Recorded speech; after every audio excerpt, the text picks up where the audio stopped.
Finisher Dhoni কি হারিয়ে গেলেন? চলতি আইপিএলে স্বমহিমায় ফিরতে পারবেন মাহি? ব্যাটিং অর্ডারে নিজেকে এগিয়ে এনেও রাজস্থানের বিরুদ্ধে দলকে জেতাতে পারলেন না এমএস। অথচ রবিবার ধোনির জন্য মঞ্চ তৈরি ছিল। যখন ব্যাট করতে নামেন তখন জিততে হলে সিএসকের চাই 25 বলে 54 রান। টি-20-র যুগে যা জল ভাত সেই জায়গায় 11 বল থেকে ধোনি করলেন মাত্র 16, একটা 6, একটা 4 মারলেও দলকে জেতাতে পারলেন না। কিন্তু ধোনি ম্যাজিক শেষ হওয়া কি এতই সহজ? চলতি আইপিএলে একবারের জন্য হলেও কি দেখা যাবে সেই পুরনো ধোনিকে? বেঙ্গালুরুর বিরুদ্ধে 9 ব্যাট করেন এমএস ধোনি। তারপর থেকেই তোলপাড় ক্রিকেট মহলে। প্রাক্তন অধিনায়কের ব্যাটিং অর্ডার নিয়ে প্রশ্ন তোলেন ক্রিকেট পণ্ডিতরা।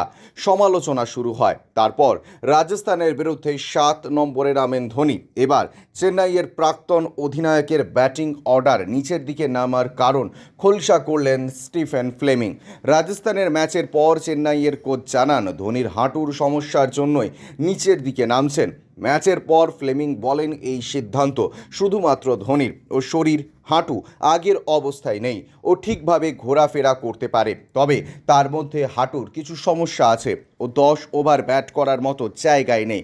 যেদিন সেটা পারবে আগে নামার সিদ্ধান্ত নেবে। এদিনের মতো ম্যাচে ভারসাম্য থাকলেও ও একটু আগে নামবে।